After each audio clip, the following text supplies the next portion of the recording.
com todos vocês. Que a paz do Senhor reine neste lugar, né? Senhor, nós te agradecemos pelo esse louvor maravilhoso, por estarmos na tua presença.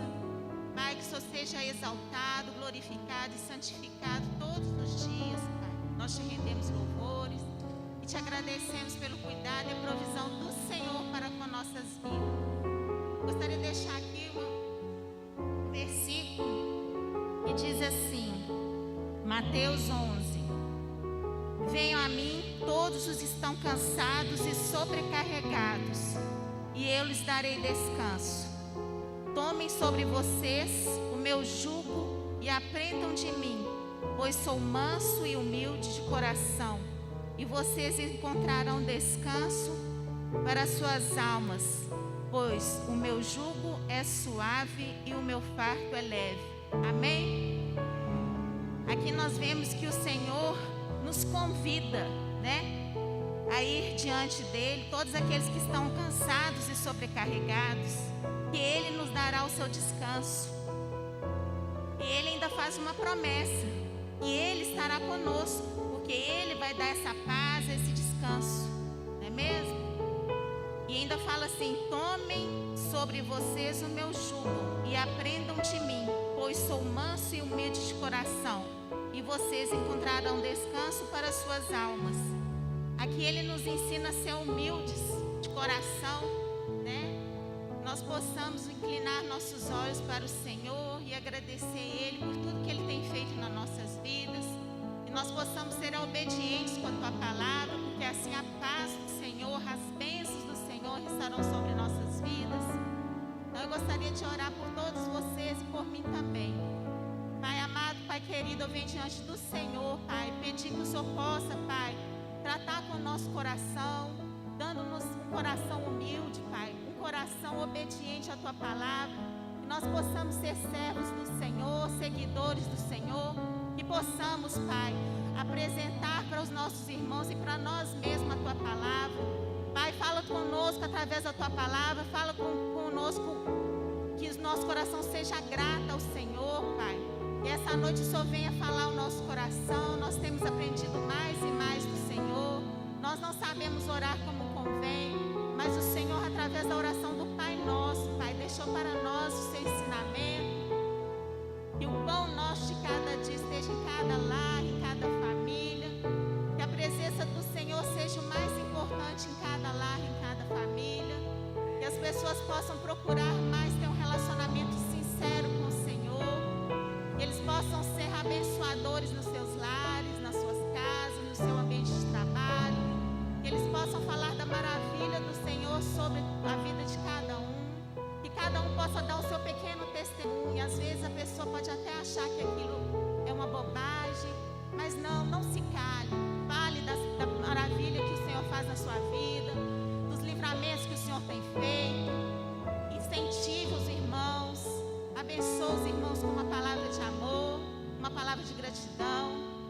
Que o coração de cada um seja engrandecido no nome do Senhor. Que cada coração seja tratado para a honra e glória do Senhor. Pai, nós te pedimos que o Senhor possa livrar nossa mente do maligno, Pai, em nome de Jesus. Pai, não deixe que nós tenhamos pensamentos maus, Pai, mas que através da Tua palavra nós possamos meditar e aprender mais e mais de Ti. Que através da meditação e da prática do Evangelho do Senhor, nós possamos crescer cada dia mais, em nome de Jesus. Pai, colocamos a nossa igreja diante do Senhor, pedimos a bênção do Senhor sobre cada enfermo, sobre cada lar, sobre cada família. Abençoa a vida do nosso pastor, abençoa a palavra que vai ser ministrada nessa noite. Que o Senhor possa falar em nosso coração, que nós possamos aprender mais e mais de Ti, que nós possamos praticar a Tua palavra com alegria, com gratidão, em nome de Jesus. Pai, vai de encontro à vida da Nicole, abençoa a vida dela, restaura a sua saúde, em nome de Jesus. Pai, que o Senhor possa visitar a vida, Pai, do Leonardo.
A graça e a paz do Senhor Jesus, amém, querido? Abra sua Bíblia comigo, no Evangelho de Mateus, capítulo 6. Nós vamos ler a partir do versículo 5. Mateus, capítulo 6, versículo 5.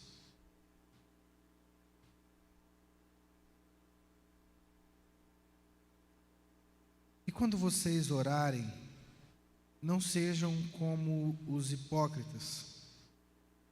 Eles gostam de ficar orando em pé nas sinagogas e nas esquinas, a fim de serem vistos pelos outros. Eu asseguro que eles já receberam sua plena recompensa. Mas quando você orar, vá para o seu quarto, feche a porta e ore a seu pai que está em secreto. Então seu pai que o vê em secreto o recompensará. E quando vocês orarem, não fiquem sempre repetindo a mesma coisa, como fazem os pagãos. Eles pensam que por muito falarem serão ouvidos. Não sejam iguais a eles, porque o seu pai sabe do que vocês precisam, antes mesmo de o pedirem. Vocês orem assim: Pai nosso que estás nos céus, santificado seja o teu nome, venha o teu reino, seja feita a tua vontade, assim na terra como no céu.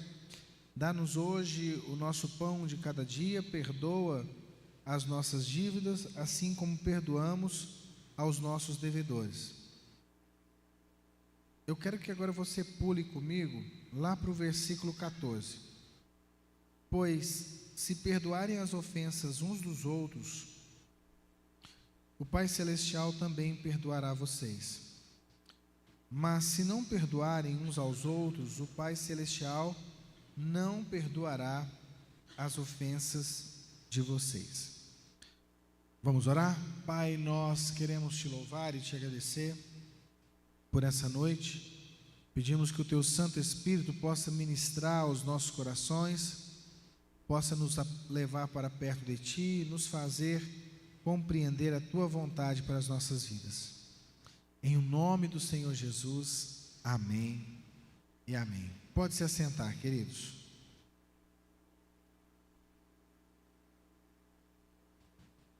Queridos, nós estamos chegando na nossa segunda petição das petições que estão relacionadas com a humanidade, com a vida humana nessa terra. Então, da mesma forma com que as três primeiras petições falam acerca de Deus, quando nós dizemos: Pai nosso que estás no céu, santificado seja o teu nome, venha a nós o teu reino e seja feita a tua vontade. As três últimas petições estão relacionadas com a nossa vida humana na terra, ou seja, o pão nosso de cada dia nos dai hoje, perdoa as nossas ofensas, assim como perdoamos a quem nos tem ofendido, e não nos deixe cair em tentação, mas livra-nos do mal. Hoje nós estamos na nossa penúltima petição, que é: perdoa as nossas dívidas, assim como perdoamos aos nossos devedores. Se a petição acerca do pão nosso está relacionada com o equilíbrio e com a saúde física, ou seja, é impossível sobreviver fisicamente sem o alimento, e é por isso que nós clamamos a Deus para que Ele nos dê o alimento diário. E é interessante a gente perceber que, ao que parece, quando se fala do pão, não está se falando somente de comida, mas também de tudo o que é necessário para sobreviver, para viver de maneira digna, né? Então, não apenas o pão, mas a moradia, a vestimenta, né? Tudo aquilo que é necessário para que você viva de uma maneira digna nessa terra. Se essa petição está relacionada com o nosso corpo físico, com o nosso equilíbrio físico, ou com a nossa saúde física, a petição do perdoa as nossas dívidas é uma petição que está relacionada com a nossa saúde psicológica, ou a nossa alma, né? Embora eu não seja aquelas pessoas que acreditem na divisão do ser humano em três partes, né? Eu não sei se os irmãos sabem, mas existem duas maneiras de interpretar a divisão do ser humano, né? Alguns dividem em duas partes, outros dividem em três partes. Os que dividem em duas partes acreditam que alma e espírito se constituem a mesma coisa, e que seriam palavras sinônimas para a mesma dimensão de existência, ou seja, nós teríamos apenas duas partes, no sentido de ter uma parte material e uma parte imaterial. A parte material é o corpo físico, a parte imaterial é a nossa alma ou espírito, sendo a mesma coisa. Aqueles que acreditam que o ser humano se divide em três partes são chamados de tricotomistas, porque eles acreditam que nós temos um corpo, uma alma e um espírito. Embora eu não seja tricotomista, eu seja mais dicotomista, embora isso não faça muita diferença, eu acho que didaticamente nós podemos usar a tricotomia para poder dizer que, assim como o pão nosso de cada dia está relacionado com o corpo, o perdoa as nossas dívidas está relacionado com a nossa alma, e o não nos deixes cair em tentação está relacionado com o nosso espírito. Podemos dizer assim, se você quiser usar didaticamente, porque biblicamente falando não se sustenta essa visão de três, eu pelo menos acredito que não. Mas por que isso é importante? O que isso tem a ver com a nossa alma? Porque nada corrói mais a nossa alma, nada destrói mais o nosso equilíbrio emocional do que a incapacidade de receber perdão e de oferecer perdão. As pessoas que são mais desequilibradas emocionalmente e psicologicamente são as pessoas que têm uma capacidade muito reduzida de perdoar as pessoas e de receber o perdão das pessoas. É por isso que, de certa forma, o grande desafio nosso é quando nós chegamos diante de Deus e dizemos: Pai, perdoa as nossas dívidas, é porque nós estamos vivenciando exatamente essa experiência de ter a consciência de que somos pecadores, de que erramos, de que falhamos, então nos aproximamos de Deus dizendo: Pai, me perdoa porque eu falhei. Por que isso traz equilíbrio? Em primeiro lugar, porque quando você reconhece que comete pecado, quando você reconhece que precisa receber perdão, você entende que você não é perfeito, que você não precisa ser perfeito. Isso tira um peso das nossas costas, isso tira uma necessidade de se esconder do outro por medo que o outro descubra que não somos tão perfeitos assim. É por isso que é muito comum aquelas pessoas que querem manter uma aparência de uma pessoa mais perfeita, ela não se envolver com as pessoas, para que as pessoas então não criem essa visão das suas falhas. Quando eu me aproximo de Deus, irmãos, é uma consequência dos anteriores. Ou seja, se eu reconheço que Deus é, por direito, o Senhor do universo, e que, portanto, o seu reino precisa ser instaurado e que para que a sua vontade seja feita na terra assim como é feita no céu, e eu entendo que o meu Deus é um Deus que se importa com os mínimos detalhes da minha vida, ao ponto de se preocupar com o meu pão diário, se preocupar com o meu sustento diário, então nesse momento eu me sinto completamente distante de merecer esse cuidado de Deus, essa presença e essa manifestação de Deus em minha vida. Então quando eu me aproximo de Deus e eu tenho essa visão de mim mesmo, eu entendo quem eu sou e que eu posso me aproximar de Deus mesmo não sendo o que Deus espera que eu seja. Eu posso me aproximar dele com um coração contrito, dizendo: Pai, eu sei que não sou o que deveria ser, mas eu me aproximo de Ti à busca do Teu perdão, para que a Tua graça se manifeste na minha vida, para que a Tua misericórdia se manifeste na minha vida. Isso me traz equilíbrio emocional para entender o seguinte: eu não sou rejeitado por Deus. Mas não somente isso, porque quando você pensa no sentido de se aproximar de Deus e pedir o perdão, aqui na NVI está falando dívidas, né? Eu até brinquei domingo, que, eu não sei se foi domingo, se foi quarta, já estou perdido, é que o pessoal brinca que os evangélicos falam dívidas e que os católicos falam ofensas, né? E diz que é porque os crentes não precisam pagar mais as dívidas que ele tem, então perdoa as nossas dívidas, não precisa pagar mais nada. Mas a ideia aqui realmente é de ofensa. Se a primeira compreensão, se o primeiro passo para equilíbrio emocional e psicológico é entender que eu não sou perfeito, mas tudo bem, eu não sou perfeito, mas não preciso sê-lo, que eu não sou uma pessoa isenta de erros, mas isso não significa que não possa me aproximar de Deus. O segundo ponto que eu preciso entender com respeito a para ter esse equilíbrio emocional é que quando eu falho, eu preciso entender que existe alguém que foi ofendido. Então vamos lá. O primeiro diz respeito a mim. Eu entendo que eu não sou perfeito, mas me aproximo de Deus porque sei que Ele pode me receber em oração de forma contrita para pedir o seu perdão. O ato de pedir o perdão a Deus significa o seguinte: eu reconheço que a minha atitude ou a minha ausência de atitude, ou seja, a minha ação ou a minha omissão, o ofendeu, o feriu. Eu acho que esse é um dos aspectos mais importantes com respeito ao perdão, ao pedir perdão. Pedir perdão não está diretamente relacionado com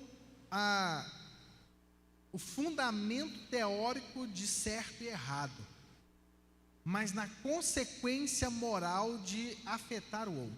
Então vamos imaginar, mesmo que eu não tivesse a intenção de ferir o Ney, à medida que eu tomo consciência que as minhas palavras ou a ausência das minhas palavras o feriram, eu deveria então, isso já é fundamento, já é base para eu me aproximar dele e pedir perdão.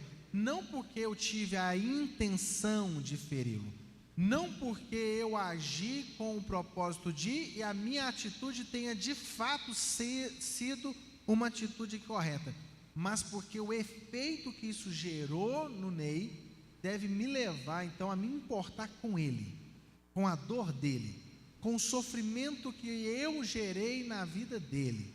Nesse sentido, a gente precisa entender que Deus não é um Deus impassível, que não se importa conosco, que não é afetado por nós.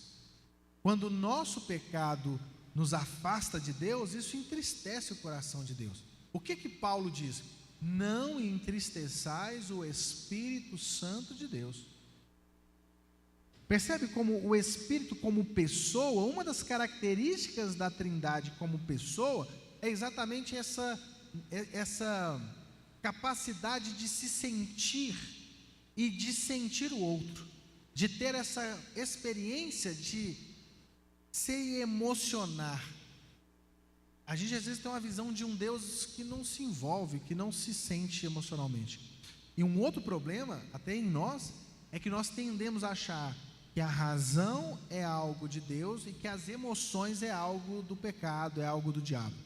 Então Deus não fala por meio das emoções, Deus fala por meio da razão. Isso não é verdade.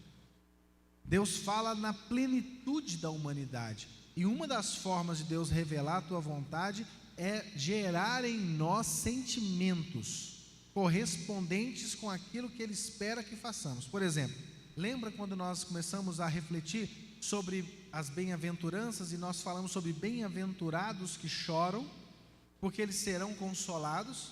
Jesus elogiou aqueles que, diante da constatação de que ele é pobre de espírito, de que ele não tem como prover a proteção, o sustento para si mesmo, então ele se depara com um sentimento de vazio, um sentimento de desamparo e uma decepção consigo mesmo que o leva a chorar. Aquele choro, como eu falei no dia da mensagem, não é um choro de estou chorando porque não consegui aquela vaga de emprego, estou chorando porque fui mandado embora, estou chorando porque estou doente, estou chorando porque perdi um ente querido. Não é esse choro que Jesus está dizendo, bem-aventurados que choram. Ele está dizendo é que aqueles que se deparam com a sua situação de pecado, com a sua condição de pecado, e eles não são indiferentes, mas eles se deixam levar, eles se deixam envolver e ser afetado por essa condição, isso vai levá-lo a se tornar uma pessoa mais próxima de Deus, e ele será consolado. É nesse sentido que pedir o perdão a Deus, dizer: Pai, perdoa as nossas dívidas, Pai, perdoa as nossas ofensas, ela nos traz o equilíbrio psicológico e emocional. Primeiro, porque temos a consciência de que somos incompletos, que estamos quebrados, que estamos ainda distantes do ideal de Deus, mas que não precisamos ser. Que Deus se relaciona conosco, mesmo sabendo que não somos perfeitos.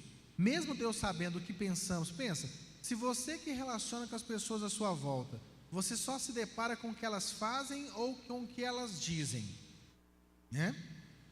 Imagina se você tivesse acesso ao que elas pensam. Não existia mais relacionamento entre seres humanos. Porque senão, você ficasse tendo acesso ao que o cara pensa de você, né? Às vezes chega a moça para você e fala assim: amiga, você tá linda, amiga. E pensando: que baranguice, que coisa mais feia. Então imagina você tendo acesso. Agora Deus tem acesso àquilo que você pensa, Deus tem acesso àquilo que você sente, Deus tem acesso àquilo que você fala, e mesmo assim Deus te recebe na sua presença. Isso nos dá uma condição de viver uma vida imperfeita, sem que isso nos conduza a uma depressão, ou até mesmo a uma falsa imagem de nós mesmos. Uma vez que eu me aproximei de Deus e entendi que eu sou imperfeito, mas que Deus me recebe, então eu me aproximo de Deus pedindo perdão, porque a minha imperfeição afetou Deus. Pai, perdoa as nossas ofensas. Perdoe, Pai, quando eu fiz algo que te machucou, que te feriu, que te entristeceu. É estranho dizer isso de Deus, porque nós temos uma visão grega de Deus. A visão grega de Deus é uma visão de um Deus que não pode ser afetado por nada da criação. Por nada do mundo pode afetar Deus. Então Deus olha para você, Jesus está lá na cruz morrendo, e Deus está olhando para ele e não sente nada, não sente dor. Mas o que nós lemos nas Escrituras é um Deus que fica irado, é um Deus que se arrepende, é um Deus que se torna completamente indignado diante de situações. E aí, irmãos, entra no terceiro ponto. Se eu entro em equilíbrio comigo, se eu busco reconciliar com Deus, agora isso vai ditar a forma como eu me relaciono com os meus irmãos. Sabe por quê? Porque se eu entendo que Deus sabe que eu sou falho, e que eu não tenho sido falho com os outros, eu tenho sido falho com Ele.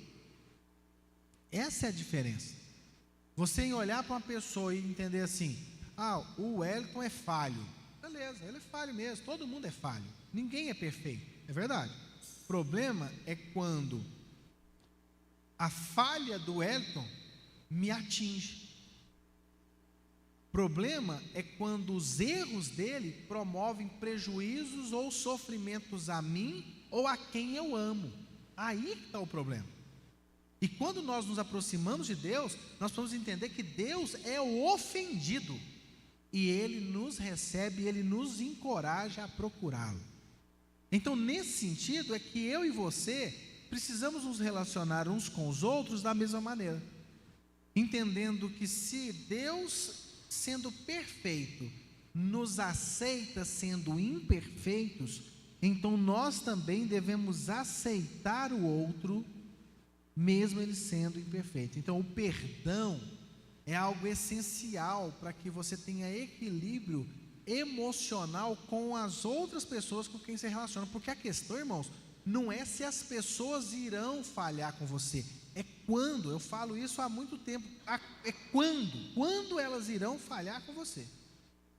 É que elas irão falhar, com certeza irão. Se você casar com uma pessoa e colocar como condição de manter-se casado que aquela pessoa nunca pise no seu calo, você já decretou o seu divórcio antes mesmo de casar.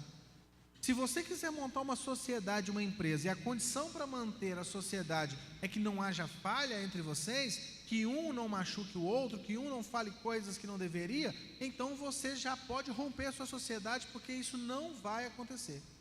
A mesma coisa acontece no ambiente espiritual. Às vezes nós temos a falsa ideia de que dentro da igreja as pessoas se tornam imunes aos erros.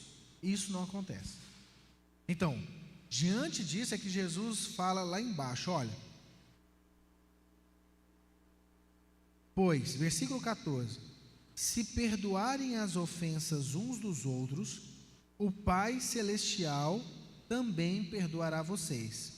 Mas se não perdoarem uns aos outros, o Pai Celestial não perdoará as ofensas de vocês. Esse texto é impossível você lê-lo sem se lembrar da parábola de Jesus, do homem que devia uma grande quantia de dinheiro ao rei, e o rei o chama para prestar contas, e quando o rei então constata que ele não podia pagar a dívida que ele tinha, o rei manda prendê-lo e bem todos da sua casa, e aquele homem se joga ao chão e clama por misericórdia: não faça isso, eu prometo, eu vou lhe pagar. E o rei então decide perdoá-lo.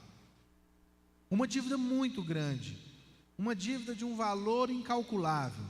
E aquele homem então sai alegre ali da presença do rei e se depara com um devedor que agora ele inverte a posição. Ele é o credor e ele começa então a exigir que aquele homem lhe pagasse o que ele devia. E é interessante porque Jesus deixa claro que o valor que aquele homem devia para ele era infinitamente menor do que o valor que ele devia ao rei. E aquele homem não teve misericórdia dele. Aí, nesse sentido, o que acontece? Ele vai e manda o homem ser preso, manda prender o homem. O rei fica sabendo dessa história, e então o texto diz que o rei manda chamar aquele homem, manda prendê-lo e lançá-lo no lugar onde há ranger e choro. Como é que é? Choro e ranger de dente. Ranger de choro não existe. Ranger de choro, pode ranger, não tem jeito, nem o olho tem como ranger, tem? Tem não. Então a gente precisa entender, nesse sentido da relação entre nós e a maneira como nos relacionamos com as falhas dos outros. Eu gosto muito quando o Kivitz, analisando, por exemplo, a história da mulher adúltera, ele fala assim: olha, a questão não é se ela pecou ou não, ela pecou, é fato. Ela foi pega em flagrante adultério. Então não existe uma discussão se foi ou se não foi pecado. Ali não se discutiu nem se adultério era pecado, porque eles já entendiam que o adultério é pecado, ponto. Eles nem discutiam se aquela mulher havia cometido adultério e logo era uma pecadora. Não estava se discutindo isso. A pergunta é: o que eu devo fazer com um pecador?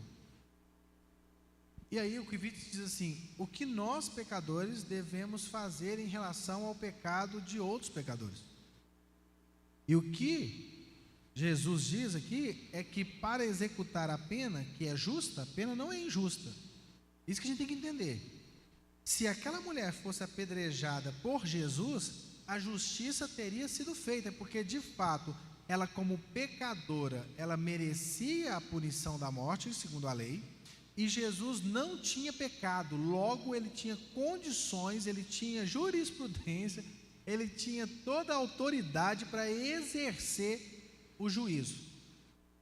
Então, nesse aspecto, Jesus agiu de misericórdia. O que é misericórdia, irmãos? É você não executar um castigo que a pessoa merece. Isso que é misericórdia. Então, por exemplo, se a lei diz que se você não pagar uma dívida, você pode ir preso, ser preso é exercer a justiça por meio do direito. Te perdoar de ser preso é agir com misericórdia para a sua vida. Você não merecia aquilo, o que você merecia era o castigo, e a misericórdia é abrir mão do direito de exercer justiça sobre você. Então, o que eu quero dizer com isso é que muitas vezes nós temos uma dificuldade enorme de entender o que significa perdoar os outros porque Deus não perdoou. É porque se você for do ponto de vista matemático, financeiro, econômico, você vai perceber que se aquele homem, por exemplo, que devia o rei, sei lá, 2 bilhões, vamos supor, se ele abatesse nesses 2 milhões que ele teria que pagar, a dívida daquele que está lhe devendo, que vamos imaginar que foi uns 50 mil, olha quanto de lucro ele ainda teve na operação.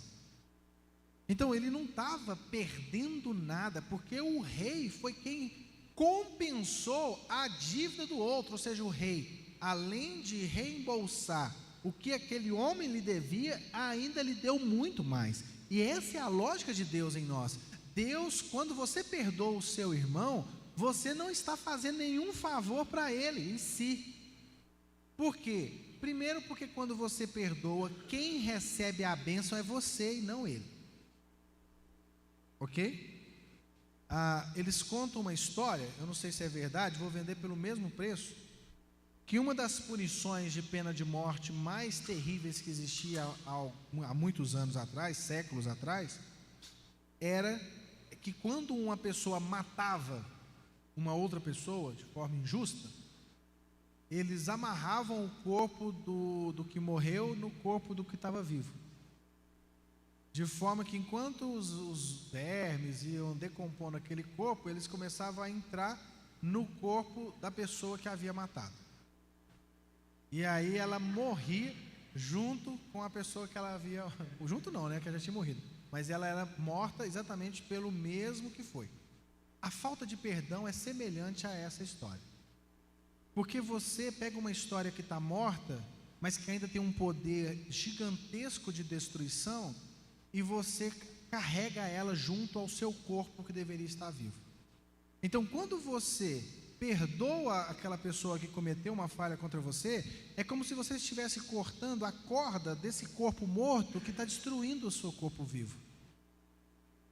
Você está se livrando disso. Por isso que quando eu libero perdão, eu não estou fazendo um favor ao outro, eu estou me curando, eu estou me aliviando do ressentimento, do sentimento ruim.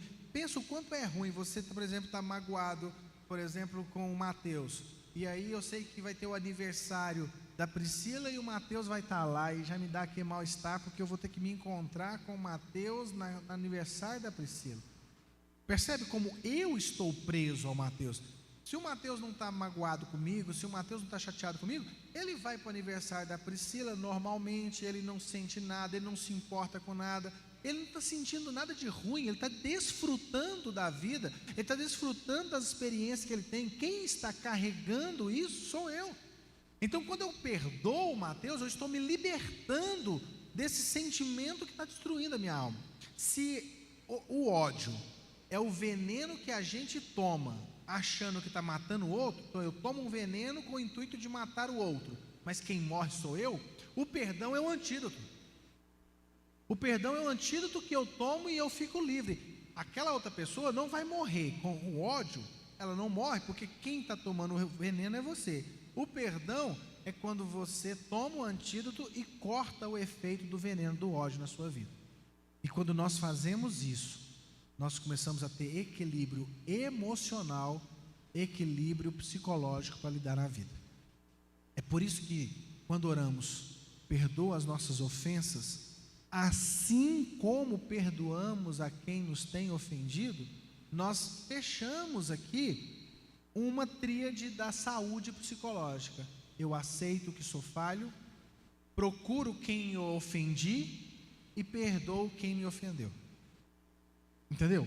Eu me perdoo porque eu aceito que eu sou falha, porque uma das coisas mais difíceis é isso, é você aceitar que você às vezes não tem o físico que você gostaria de ter, às vezes você não tem a capacidade intelectual que você gostaria de ter, e que tudo bem, não tem problema você não ser assim, não tem problema você não ser tão bonito como você gostaria que fosse, não tem problema você não ser tão inteligente como você gostaria de fosse, não tem problema você não conseguir realizar tantas coisas como você gostaria de realizar. Você pode viver satisfeito e pleno sendo quem você é e não o que você gostaria de ser. Então, diante disso eu vou até Deus e peço perdão, porque tenho consciência que mesmo não tendo a intenção, a minha ação ou a minha omissão feriu uma pessoa, no caso Deus. Então eu peço perdão a Deus, e quando eu olho para aqueles que me ofenderam, eu libero perdão, porque eu tenho uma dívida com Deus. E a forma como eu pago a minha dívida com Deus é perdoando aqueles que falharam contra mim. E isso renova a minha saúde emocional e psicológica para lidar com os desafios da vida. Deu para entender? Então vamos colocar de pé e vamos orar ao Senhor.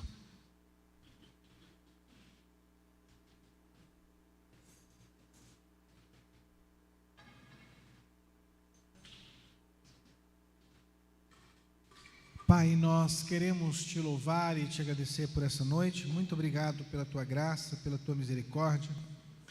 Muito obrigado, Senhor, porque o Senhor tem nos perdoado. O teu perdão tem nos alcançado. A cruz do Calvário foi o ápice da obra de Cristo em nossas vidas, mas o teu perdão tem transcendido todos os séculos, todo o tempo da história. E ele tem nos alcançado hoje. Então, mesmo sabendo que não deveríamos fazer coisas que fazemos, ou que deveríamos fazer coisas que não fazemos, o Senhor, mesmo tendo uma visão mais precisa de nós mesmos do que até mesmo nós a temos, o Senhor nos perdoa.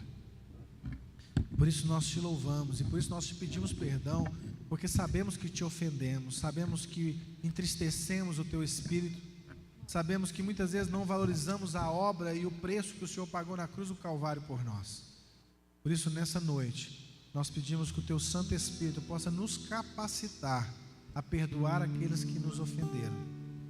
Que o Senhor possa nos ajudar a viver de maneira saudável emocionalmente. Que o Senhor possa nos ajudar a compreender a tua palavra. Em o nome do Senhor Jesus Cristo. Amém. Amém, queridos. Antes da gente encerrar cantando um hino, eu só queria comunicar aos irmãos que estão nos acompanhando pelas redes sociais e os irmãos que estão aqui conosco que eu realmente tomei a decisão de restringir o culto do Ano Novo àqueles que vão participar da ceia, do jantar.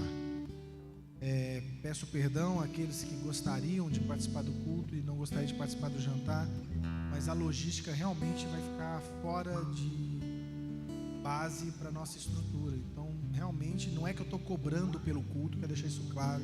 Não é que eu estou vendendo o culto, ou que eu estou encorajando, porque deu 60 pessoas, eu não posso vender mais. Então, não é porque eu estou querendo ganhar mais dinheiro com o jantar. O jantar não dá lucro, ele se mantém para a gente poder apenas ter um momento de comunhão. Mas vai ficar uma logística muito difícil você gerenciar quem pode entrar no culto, depois quem vai vir para o jantar. Pensa como se fosse você que se inscrevesse para o jantar e quando fosse se inscrever para o culto, descobrisse que já não tem mais vagas para o culto. Você fica completamente desmotivado de ficar em casa e depois que acaba o ano novo, que vira o ano novo, você se dirigir para a igreja e ficar lá fora esperando a hora de entrar. Percebe como é uma coisa completamente fora de sentido? Então, o que eu quero pedir aos irmãos que primeiro, como nós pregamos essa noite, foi até bom ter falado isso hoje, porque você me perdoa. Me perdoa, mas a gente precisa tomar decisões e aí eu optei por tomar essa decisão. Espero que os irmãos então me perdoem, quem só ia participar do culto e não vai poder mais. Então, se você puder participar do jantar, lembre-se que nós só temos 60 vagas. Então, uma vez que preenchidas essas 60 vagas, você não vai poder se inscrever mais, né? Então eu peço que você acesse o nosso link. Eu vou pedir depois ao Ministério de Comunicação que publique essa orientação. Você pode se inscrever no Simpla e aí você procura a tia Valéria para poder ver a questão do pagamento, essa coisa toda. E aí a gente vai fazer esse controle sim. O culto vai ter a capacidade máxima de 60 pessoas. O jantar tem uma capacidade máxima de 60 pessoas. Então vão ser as mesmas pessoas que vão participar do culto e que irão participar do jantar. Então fica muito mais prático para a gente, tá? É lógico que se caso até o final chegar ali dia 20, dia 25, a gente perceber que não deu as 60 pessoas, a gente comunica aos irmãos quantas vagas nós teremos para o culto. E aí os irmãos poderão vir ao culto mesmo não participando do jantar. Nós estamos apenas tomando os cuidados para, se caso tiver 60 pessoas no jantar, a gente então tenha essas mesmas pessoas participando do culto. Um outro recado bem rapidinho é que domingo agora é ceia. Então, se você não pode vir ao culto, não pode participar conosco presencialmente, e você separe o seu pão, o seu suco de uva, para que a gente possa ministrar a ceia do Senhor como um só corpo, e que você possa então cumprir o chamado do Senhor e a ordenança do Senhor de partir o pão e tomar o cálice em memória da sua morte e ressurreição. Amém? Quero orar com você e depois nós vamos encerrar. Simpla mesmo. Se inscreva no Simpla. Aí escrevendo no culto, aí a tia Valéria, eu vou passar isso para a tia Valéria, ela procura vocês e aí a gente faz esse controle, tá bom? Caso alguém tenha se inscrito e não vai participar do jantar, eu peço que entre em contato com a tia Valéria e aí a gente consegue ir lá ver o que a gente faz, tá bom? São coisas, irmãos, que infelizmente a pandemia coloca e a gente vai tentando administrar dentro do que a gente consegue. Eu confesso para os irmãos que não foi uma decisão fácil e nem estou muito feliz com essa decisão, mas é o que temos para hoje. Vamos orar. Pai, pedimos que o Teu Santo Espírito possa nos abençoar e cuidar das nossas vidas, para que tenhamos saúde física, tendo o necessário para viver, que o nosso corpo esteja saudável, que o nosso corpo tenha o alimento diário, que o nosso corpo tenha o que vestir, que o nosso corpo tenha todas as condições de viver de maneira digna do Senhor. Como diz a palavra do Senhor, não nos dê muito para que com o estômago cheio possamos dizer não precisamos de Ti, mas também não nos deixe faltar o pão diário e que roubando venhamos a difamar o Teu nome, mas nos dê o necessário para viver dia após dia. Nos dê também, Pai, a saúde emocional e psicológica que vem do perdão. O perdão é a chave da saúde psicológica. Quando nos perdoamos por entender que somos falhos, aceitamos que cometemos erros, mas essa aceitação não é indiferente à dor do outro e por isso procuramos o outro para pedir perdão.